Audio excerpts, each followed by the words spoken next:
Graça e paz, abençoados. Estamos aqui de volta com o assunto imortalidade da alma, parte 2. Então, abençoados, nós do canal Luz da Graça vamos prosseguir aqui com este assunto na parte 2. Como nós vimos, abençoados, a vida da alma, como nós falamos, vamos ler aqui no livro de Levítico, capítulo 17, no verso 11. Levítico 17, 11. Diz assim: porque a vida da carne está no sangue, pelo que vô-lo tenho dado sobre o altar, para fazer expiação pelas vossas almas, porquanto é o sangue que fará expiação pela alma. Preste atenção, abençoados. Porque agora, aqui no livro de Levítico, Deus está explicando por meio do sacerdote Arão e Moisés que a vida da carne estaria no sangue.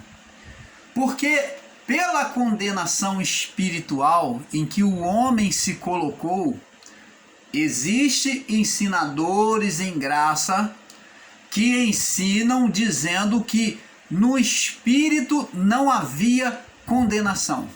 Preste atenção, amado e abençoado, você que assim ensina. Nós temos que prestar atenção na palavra do Pai, porque o radicalismo da palavra, a literalização é que tem nos feito errar. Nós temos que compreender a palavra como está sendo dita e o tempo e a quem ela está se aplicando, para termos um perfeito entendimento. Então, o ensino de que no espírito não havia condenação, é um ensino errôneo e equivocado. Porque o ser espiritual, o espírito humano, falando de Adão e a sua mulher, foi o espírito humano, foi o ser espiritual vindo da parte de Deus, é que se viu o quê? Tentado pela natureza carnal. Então, ele se viu tentado em viver a vida do corpo. A vida do corpo é chamado de alma. Então, o espírito adâmico, o Adão interior, se viu motivado, tentado em viver e obedecer à carne, comendo do fruto, tomando do fruto, que ele não podia tocar no fruto, não podia comer, e ele também, com a sua mulher, gerou, antes, pelo pensamento gerado nele, contra Deus, dizendo que Deus não queria que ele fosse igual a eles, e eles desejando ser igual a Deus, semelhante ao Altíssimo. Então eles tomaram do fruto e comeram. Tomaram Deus como um mentiroso, dizendo, não é bem assim que Deus disse. Porque no dia que nós comemos, nós teremos os olhos abertos e seremos como Deus. Foi assim que a mente da mulher pensou. O espírito da mulher ali lutando contra a sua vontade. A sua vontade, preste atenção, no espírito se manifestavam as emoções. O espírito de Adão desejou as vontades da carne, porque pela vida do corpo, pela alma, se expressa a manifestação do espírito, as vontades do espírito. Então, se o irmão Paulo deseja algo, quem deseja ter uma vida feliz, uma vida boa, as coisas gostosas da vida, quem deseja é o espírito do irmão Paulo. Mas quem manifesta esse desejo é a alma. A alma é que traz esse sentimento do espírito. O espírito, ele deseja, tanto que Davi disse, a minha alma, ela faz o quê? Ela pratica, a minha alma, ela engrandece ao Senhor, ela pratica o louvor, a manifestação do espírito na alma, ela praticou o louvor, a minha alma engrandece ao Senhor, ela toma a prática, ela manifesta a prática do sentimento espiritual. E ele diz: a minha alma engrandece ao Senhor e o meu espírito se alegra. Então o espírito desejou estar mais perto de Deus, mais grato a Deus, estando mais grato a Deus, então ele manifestou o quê? O louvor a Deus, engrandecer a Deus, cantar cântico a Deus, agradecer a Deus. É isso que o salmista está dizendo: a minha alma engrandece, ela manifesta o desejo do espírito, daquele que está lá dentro. Então o espírito do irmão Paulo desejou louvar a Deus. Então o espírito do irmão Paulo estava grato a Deus. Então a alma, a vida do corpo, ela manifesta em louvor. Então ela manifesta essas emoções em louvor. Então a manifestação do corpo é o quê? Ela vem pelo sentimento do espírito. Você está vendo que como os dois, a alma e o espírito, são um, amados? Por isso agora, abençoado, nós temos que entender o seguinte. Por isso que Jesus agora está dizendo aqui no livro de Levítico, o sacerdote Arão com Moisés, Deus diz para ele que a vida da carne, Levítico 17:11, a vida da carne está no sangue. Por que está no sangue? Porque não vê-se o espírito dito aqui, porque a alma e o espírito são um só. Os dois são um. E o espírito se tornou cativo, era para ele estar dominando. Mas você vê que se fala o tempo todo nas escrituras de alma. O espírito é visto como alma, mas está falando de espírito. Quando se fala de espírito na escritura, está falando de alma, da mesma forma. Você está entendendo, amado? Então, como o espírito ficou cativo à alma, sujeito à vontade da alma, do corpo, então está dito aqui: a vida da carne está no sangue. Preste atenção. A vida de toda a carne, tanto de homem como animal, estaria no sangue, sujeito ao corpo. Você está entendendo, amado? Agora, a partir do pecado, a vida estaria sujeito ao corpo, como está escrito aqui: porque a vida da carne está sujeita ao corpo, está no corpo, pelo que vos tenho dado sobre o altar. Pelo que vos tenho dado sobre o altar. Que altar é esse? Essa sinalização. Então agora Deus sinalizou lá no pecado de Adão. Adão se vê nu junto com a sua mulher, e então Deus vem e mata um animal, e do couro do animal faz veste para vestir Adão e a sua mulher. O primeiro ritual de sacrifício, o primeiro sacerdócio, pelo que vô-lo tenho dado sobre o altar para fazer expiação pelas vossas almas. Esta palavra aqui está apontando o primeiro sacerdócio, que foi Deus que exerceu. O primeiro sacerdócio foi Deus que criou o sacerdócio, e nele foi feito a expiação, quando ele sacrificou o primeiro animal, mostrando que a vida do homem seria inocentada pelo sangue derramado dos animais, e depois seria escatologicamente, que estava apontando o sangue derramado daqueles animais, estava apontando já para Cristo, para o que Cristo iria fazer: derramar o seu sangue para justificação e purificação dos pecados. Você está entendendo, amado? Então, amado, sobre esta passagem de Levítico 17:11, os ensinadores em graça têm feito um equívoco literalizando, né? Então tá aqui, porque a vida da carne está no sangue. Eles fazem a literalização disso aqui. Pelo que vos tenho dado sobre o altar. Primeiro sacrifício adâmico. E vô-lo tenho... pelo que vô-lo tenho dado sobre o altar, para fazer expiação pelas vossas almas. Não foi isso que Deus fez? Expiação? Primeira expiação. Porquanto é o sangue que fará expiação pela alma. Então, a justificação do espírito seria feita por meio da alma, do derramamento de sangue do animal, apontando para Cristo. Você está entendendo, amado? Então eles vêm literalizando, fazendo um equívoco, né?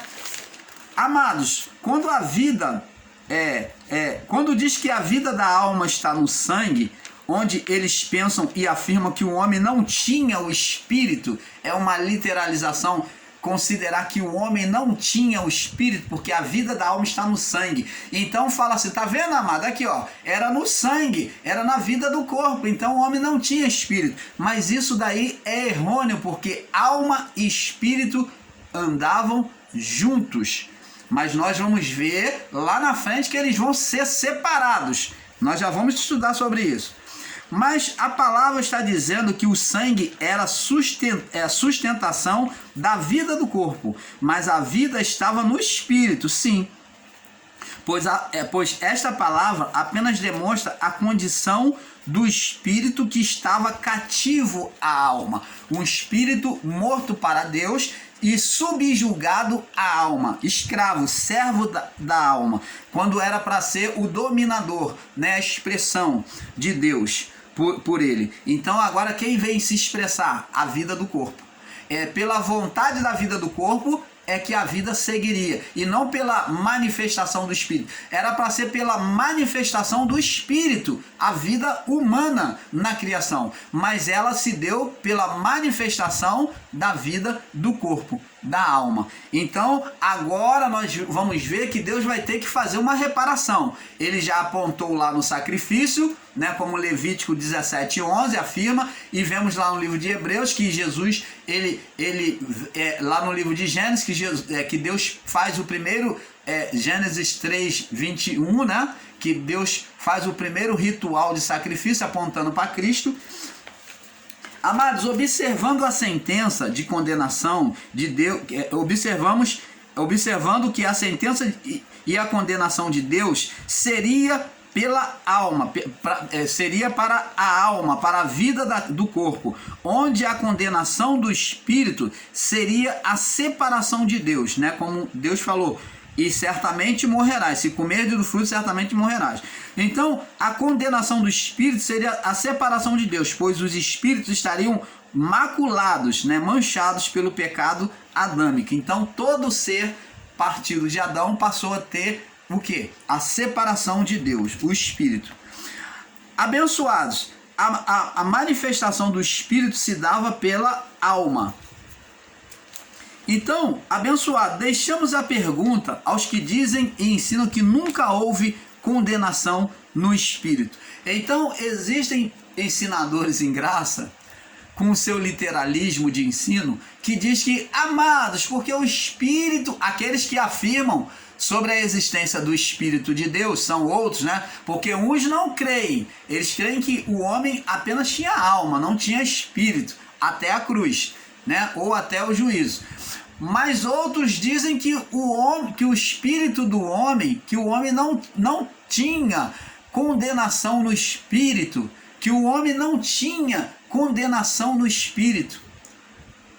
Se o homem não tinha condenação no espírito, né?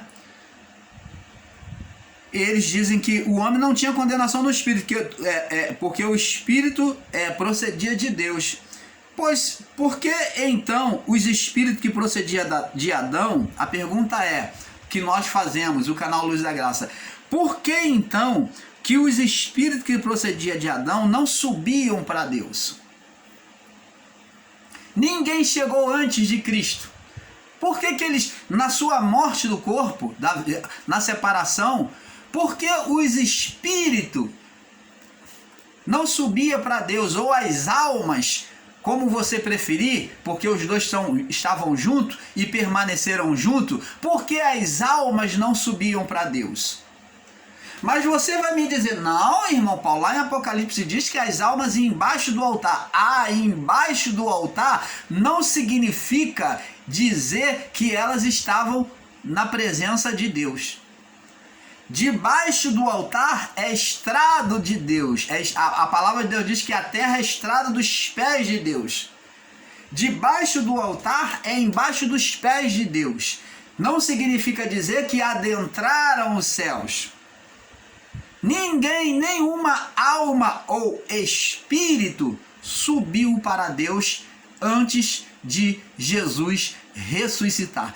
Ele é o primogênito dentre os mortos. As almas que morriam na fé, na obediência, que era chamado de eleitos, esses daí, os eleitos, esses que morriam na fé, esses santos que morriam na fé, as suas almas iam para um lugar, ficavam debaixo do altar, como vemos lá. Aí lá em Apocalipse vamos entender que elas não subiam, mas estavam perante os olhos de Deus, num lugar de descanso, chamado seio de Abraão. Lá os santos, as almas dos santos esperavam. Ninguém, ainda que quisesse, por mais que fosse testemunho bom tivesse aqui embaixo, por mais proeza que Deus tivesse usado aqui embaixo ele, ninguém subia, nem Moisés, nem Abraão, nem Isaac, nem Jacó, ninguém subiu, mas ficaram no seio de Abraão, aonde em Apocalipse João nos dá o entendimento de que essas almas ficavam embaixo, nos estrados dos pés de Deus, né? Que também pode ser chamado de seio de Abraão. E essas almas clamavam pela vingança, pela justiça de Deus para o grande dia do juízo. Até quando vingarás o nosso sangue? Quando é que nós vamos sair desse estado? Nós queremos ir para estar junto de ti. Então as almas clamavam ali pela justiça, pela vingança do sangue derramado dos profetas. Então ali estavam as almas dos santos. E as almas dos ímpios? Estava lá no sofrimento, no suplício, lá no Geena, sofrendo e sendo atormentados por espíritos malignos. Então os espíritos malignos estavam lá junto com essas almas. Então sofria-se o tormento, sim, tanto do calor do fogo. Por quê? Porque o lugar de suplício, de sofrimento, Geena, ele ficava o quê? Acima do Tártaro, que ele recebia o calor do inferno, chamado inferno, o qual alguns irmãos em graça não acreditam na sua existência, mas o inferno existe sim, porque o próprio Jesus confessou que o inferno foi preparado para o diabo, o ser espiritual, Satanás, a qual muitos em graça não aceitam, porque a palavra diabo não está só atribuída a adversário, mas está falando de um ser espiritual sobre esta palavra, tá? Nós viemos aqui corrigir isso. Então esse ser espiritual também recebia esta mesma palavra diabo, Satanás. Então esse ser Satanás é que o inferno foi preparado para ele e seus anjos. E todos os rebeldes, os desobedientes, os ímpios e os que permaneceram na impiedade impiedade lançados no inferno, no tormento, lá no Tártaro. Lá no suplício. Então ali no Tártaro, no sofrimento, aliás, o Tártaro ficava embaixo e o inferno ficava acima, que é o Geena. O Tártaro é aonde o ser espiritual, Satanás e todos os infiéis, seria dado fim, porque os que estavam no suplício, no Geena, iria ser julgados para ver se iria para o Tártaro, para a não existência, como ser Satanás e os anjos maus. Então esses ali que estavam no suplício, no Geena, eles iriam ainda sofrer juízo, para ver se iria sair da existência ou não, porque iriam ser queimados com fogo que nunca se apaga. Então o ser espiritual Satanás não existe entre nós, amados. no juízo de Deus, ele foi banido. O que existe é apenas o seu reino. Ele foi destronado. Agora, o reino da carne, quem é que manifesta-se sobre eles? São os espíritos, os ídolos que os homens levantam na sua vida. Os espíritos, os demônios. Quem levanta o novo dominador sobre o reino da carne é o próprio homem, quando se deixa de ouvir a Deus e se sujeita à carne. Então ele levanta o império de Satanás na vida dele de novo. Mas pelo olhar de Deus, isto não existe. Pelo olhar de Deus não existe condenação mais. Não existe mais condenação do inferno. Não existe mais ser espiritual, porque Deus retirou. Não existe anjos maus para poder atormentar, não existe. O que existe são demônios, espíritos malignos provocados pela ação carnal, pela desobediência a Deus, pela carnalidade, que gera espíritos malignos, que faz trazer de volta, ou melhor, a pessoa deixa de viver o reino de Deus que está dentro dela para viver como Adão o reino da carne. Então agora, como Adão, o homem gera também espíritos malignos, não mais Satanás, porque nós não viemos na mesma condição que Adão. Viemos sobre um corpo decadente. E Adão? Adão veio sobre um corpo glorificado. Então não podemos gerar mais Satanás, senão existir muitos Satanás por aí nesta vida, pela existência humana, sendo carnal e fazendo oposição a Deus. Mas geramos espíritos malignos na prática do pecado. Não quer dizer que você tropeçou, errou, você foi carnal um momento e os espíritos já vão se apossar de você, não. Mas eles vão minando, eles vão sendo gerados, ele precisa ser gerado. Adão já, de uma hora para outra, no seu ato de desobediência, já trouxe a existência, já gerou. Mas nós geramos com o passar do tempo. Por quê? Viemos de uma natureza decadência. Temos um tempo de arrependimento. Um tempo de arrepender das nossas obras más. Quando não nos arrependemos, permanecemos debaixo do pecado, da idolatria. Debaixo do pecado não, pecado não existe para Deus, eu digo, debaixo da carnalidade, debaixo das práticas carnais de feitiçaria, idolatria, malignidade, sentimentos malignos em nosso coração acerca do nosso próximo. Então nós geramos esses espíritos malignos, como Adão, mas não no estado glorificado. Geramos demônios, tá? Não geramos Satanás, geramos demônios, espíritos opositores. Opositores a quem? A Deus? Não. Agora ao homem mesmo, que vem exporir o homem e levar o homem ao engano. Você está entendendo, amado?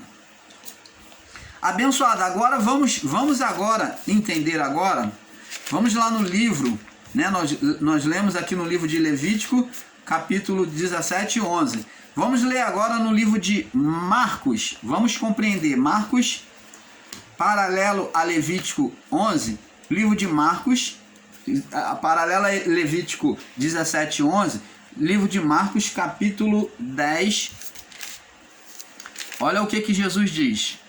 No verso 45. Marcos 10, 45. Diz assim: porque o Filho do Homem não veio para ser servido, mas para servir e dar a sua vida, ou a sua alma. Jesus, ele veio dar o quê? Veio dar a sua alma. Ele veio derramar o seu sangue, como Levítico 11 diz, né? Levítico 17, 11 diz que a vida está no sangue. Então Jesus veio dar a sua alma. ele veio entregar a sua vida do corpo, derramando o seu sangue, como no início da criação, o animal que Deus sacrificou, derramou o seu sangue. Então, Cristo cumpriu isso. Ele veio dar a sua vida em resgate de muitos. É de todos? Não. Daquela época? Não. Mas de todos aqueles que aceitaram. Ele veio para todos, mas o resgate, a manifestação do resgate, só se daria àqueles que ouvissem a sua voz, atendessem a voz de Deus por meio de Cristo. Vamos em Isaías 53, que também diz a mesma coisa. Isaías 53. Vamos testificando palavra com palavra. Isaías 53. Isaías 53, né?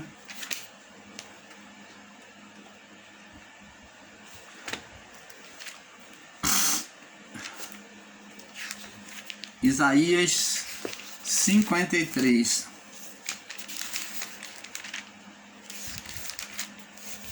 Diz aqui, no verso Isaías 53, vamos ler no verso 12. Olha o que diz aqui, Isaías 53, verso 12. Por isso te darei a parte de muitos, e com os poderosos partirá ele o despojo. Então está falando como se Cristo fosse numa batalha, essa batalha é espiritual, como os reis iam para a batalha e recebia os despojos. Eles dividiam, né, as conquistas dos seus inimigos, e os despojos, que é as riquezas, as propriedades, as mulheres, os ouros, né? Tudo aquilo era dividido entre eles, e aqui está dizendo como Cristo batalhando numa batalha espiritual. Para você que diz que o ser Satanás não existe, aqui está mostrando que havia uma batalha espiritual. Então é feita uma comparação de Cristo tomando o despojo. Diz aqui, por isso lhe darei a parte de muitos, e como poderosos repartirá ele o despojo, né, com os vencedores, né, que fala dos santos de Deus, né, os patriarcas, né, repartir com os despojos da vitória, porquanto derramou a sua alma na morte. Quem? Cristo. Está apontando para Cristo. Porquanto derramou a sua alma na morte, e ele foi contado como os transgressores. Ele foi comparado como homem do pecado. Ele se tornou maldito, né, para resgatar a muitos. Mas ele levou sobre si o pecado de muitos, não de todos, porque nem todos receberam. E ele intercedeu pelos transgressores. Então ele intercedeu pelos transgressores, por aqueles que transgrediram a lei de Moisés. Então Cristo fez isso.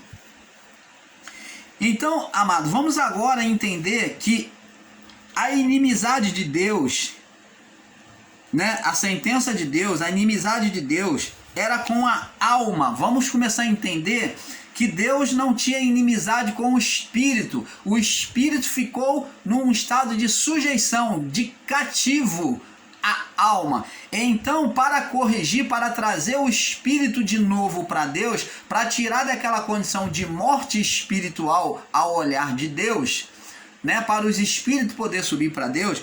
Então preste atenção, Ezequiel 18, Ezequiel capítulo 18, vamos lá. Vamos aprendendo com o Pai.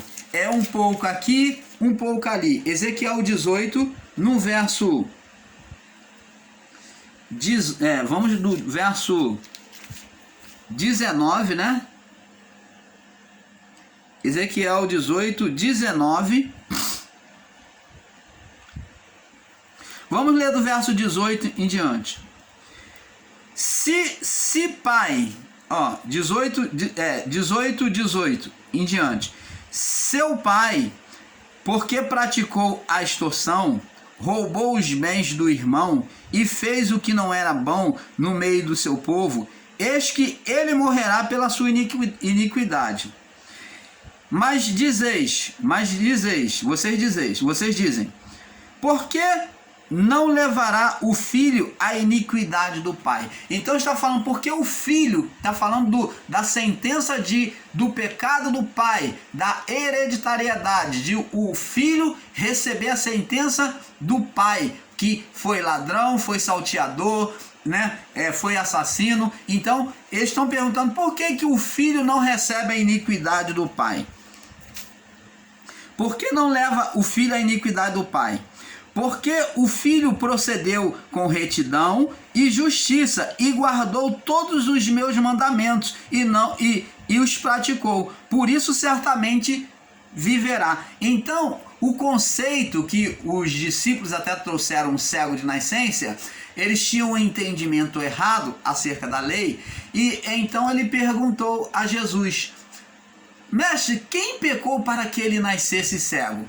Ele ou seus pais? Sentença de pecado, sentença de maldição pelo pecado, é o entendimento deles. E eles acharam que haveria uma hereditariedade de sentença, né, de maldição sobre aquele homem cego.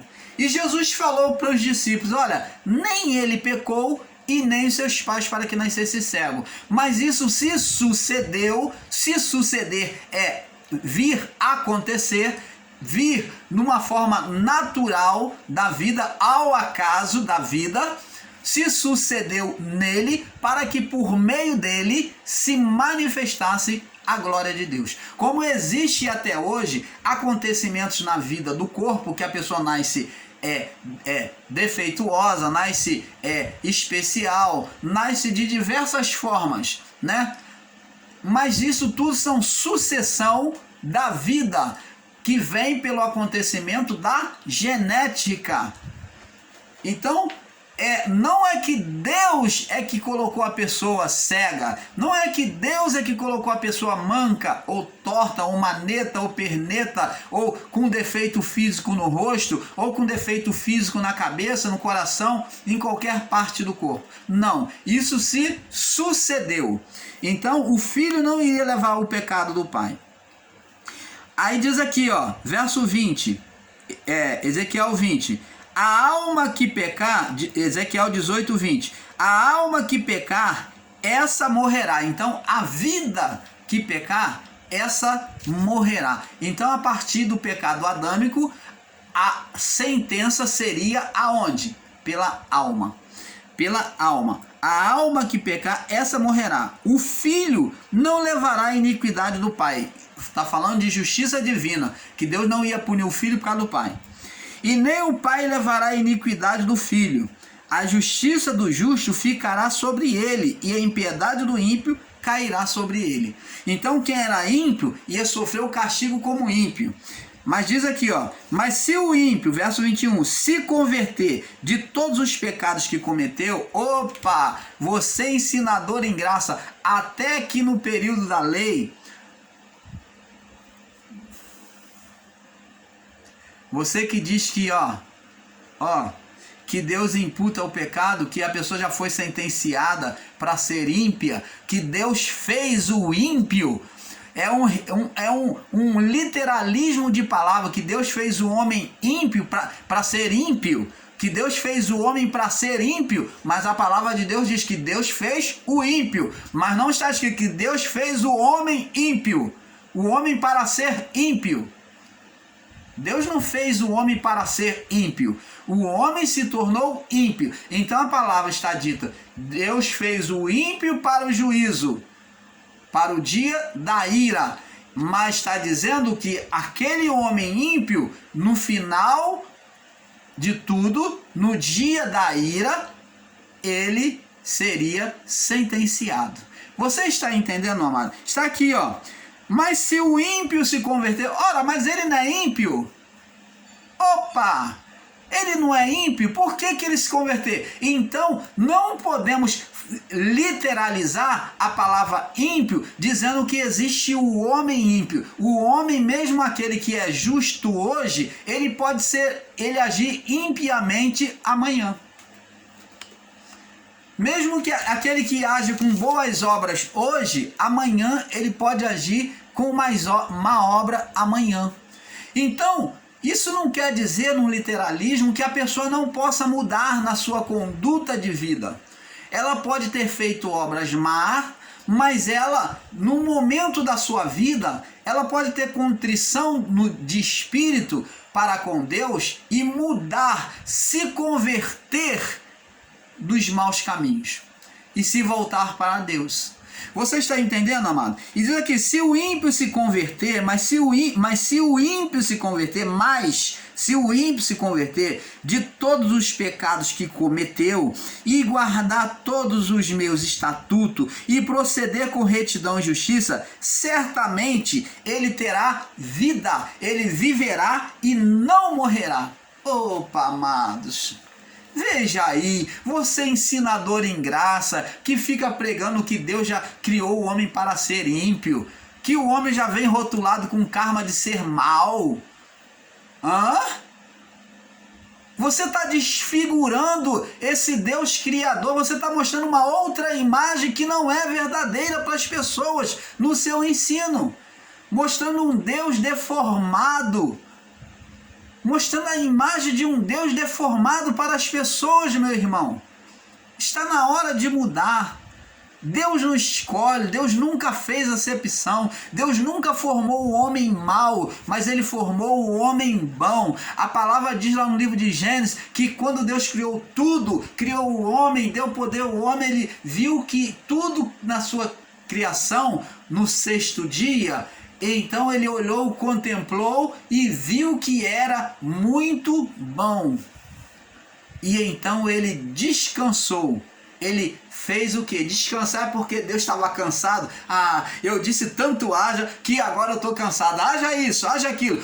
Fiquei cansado. Não. Esse descanso de Deus no sétimo dia representa a contemplação, a obra pronta. Por isso que Jesus disse, está consumado. Jesus, quando Deus mandava guardar o sábado, para você que não entende, saiba agora através do canal Luz da Graça. Quando Deus criou a instituição de guardar o sábado, que até hoje os nossos irmãos adventistas guardam, Ele não estava colocando isso como era uma lei mosaica, estava apontando para quem era o sábado de Deus, a contemplação de Deus. Quem é que Deus ia contemplar e ficar satisfeito com a sua obra reparada? Cristo. Cristo foi o sábado de Deus. Quando Cristo cumpriu tudo, Ele entregou o Espírito, Ele disse, está consumado, está completo. Da mesma forma, Deus, quando criou tudo, lá em Gênesis 2, do verso 31, diz que Deus olhou tudo, entregou o poder ao homem, e Deus olhou tudo e viu que era muito bom. Então, no sétimo dia, Deus veio contemplar, se ver satisfeito. O dia da satisfação de Deus, da contemplação da sua obra, da admiração da sua obra. Como todo autor, todo construtor, depois da sua obra pronta, ele contempla, ele vê e admira a sua obra, o seu serviço pronto. E Deus contemplou. E Cristo é a contemplação de Deus, o sábado, quando Cristo cumpre toda a lei, quando Ele retira a condenação de sobre a criação, então Ele Ele era o sábado de Deus que cumpriu todo. Então agora o sábado de Deus, a contemplação, o sábado que foi Cristo, estava completo. Havia se contemplado, havia se consumado. Você está entendendo, amado? Então, Cristo foi a contemplação de Deus. Ele foi a contemplação de Deus. Quando Cristo cumpriu tudo nele, ele então agora Deus veio contemplar a reparação de todas as coisas. Cristo colocou tudo no lugar perfeito. Ele arrumou a carne, a casa, ele arrumou o reino, agora criando um novo reino. E por isso que a palavra é dito novo céu e nova terra, porque ao olhar de Deus, na contemplação de Deus, o sábado. Deus agora está vivendo o seu sábado. Deus está vivendo agora num momento de contemplação a partir da cruz de Cristo. Ele está vivendo num momento de contemplação da sua obra. A partir da cruz, agora a contemplação. Haveria o juízo, cumpriu o juízo. Então agora contemplação de Deus. Deus não tem mais nada a fazer. Contemplação, está consumado, está completo. Deus vem agora por meio de seu Filho e se assenta glorificado, contemplando a sua criação de novo, como no início da criação. Você está entendendo, amado? Então, abençoados, vamos agora no livro de Ezequiel, saber que todas as almas são de Deus. Ezequiel, capítulo 18 ainda, no verso 4, do verso 4 até o verso 19, do verso 4, diz aqui: eis que todas as almas, todas as vidas, tanto de homem como animal, eis que todas as almas são minha, todas as vidas são de Deus. Então, o ser espiritual, os demônios, né, o chamado foi rotulado como diabo, ele não está, o ser principal não está no nosso meio, mas existem espíritos subordinados a ele, gerado pelo homem. Então, o diabo é que diz que aquela alma da pessoa pertence a ele. Mas olha o que diz a palavra aqui, eis que todas as almas são minhas, como a alma do Pai, assim também a alma do Filho é minha. A alma que pecar, essa morrerá. Pois, sendo o homem justo e praticando juízo e justiça, não comendo sobre os montes, né, que era costume dos povos idólatras, comer sobre o monte, oferecendo sacrifício e fazendo banquete com os demônios, nem levantando os seus olhos aos ídolos da casa de Israel, nem contaminando com a mulher do seu próximo, e nem se chegando a mulher na sua separação, nem oprimindo a ninguém, tomando ao devedor o seu penhor, não roubando, dando o seu pão ao faminto e cobrindo o nu com roupas, não dando o seu dinheiro à usúria, não recebendo demais, desviando a sua mão da injustiça e fazendo verdadeiro juízo juízo entre homem e homem, andando nos meus estatutos e guardando os meus juízos e procedendo segundo a verdade, o tal justo certamente viverá, diz o Senhor. Então, tá vendo, amado? Todas as almas, a vida no corpo é de Deus. Por quê? Alma. Porque o Espírito estava ali junto com a alma, os dois sendo um. Então, a sentença de Deus, nós vamos ver que vai ser sobre a alma, né? A alma. Agora, vamos ver aqui que a alma seria destruída no inferno, né? A alma seria destruída no inferno. Vamos lá. Jesus, ele fala isso. Mateus capítulo 10. Vamos ver que a sentença seria sobre a alma. Aos que fazem ensino sobre a vida da alma, preste atenção, nós vamos começar a mudar esse pensamento aí. Mateus capítulo 10, vamos ver se nós estamos vivendo sobre a alma do passado. Mateus 10, no verso 28. Mateus 10, 28, diz aqui: e não temais os que matam o corpo, os que matam o homem no corpo, e não podem matar a alma. Temei antes aquele que pode fazer perecer no inferno a alma e o corpo. Ora, por que Jesus ele vem falar para temer antes que pode fazer perecer no inferno, ou morrer no inferno? morrer no inferno. Esse inferno aqui, amado, não é sepultura como muitos ensinadores em graça ensinam. Este inferno aqui é dito ao Geena, que é o lago, as chamas do inferno, que é o sofrimento, o suplício, é o lugar de suplício. Então esse inferno aqui é para onde iria a alma dos rebeldes. E no Tártaro, que é o lugar da extinção da alma, então ele disse: temei antes aquele que pode fazer perecer, morrer, tanto o corpo, tanto o corpo, que tinha poder de queimar tanto o corpo como a alma. Então o fogo de Deus é um fogo que poderia queimar tanto o corpo, destruir o corpo, como a alma. Ele iria queimar a parte das emoções, da extinção à alma. Então, amados, com isso vamos entender aqui que o juízo foi preparado para a alma humana. Porque na alma é que havia condenação. A alma, a vida do corpo, é que fez o espírito estar em condenação. Para o espírito sair daquele estado aonde ele estava preso, subjugado, cativo, a alma tinha que ser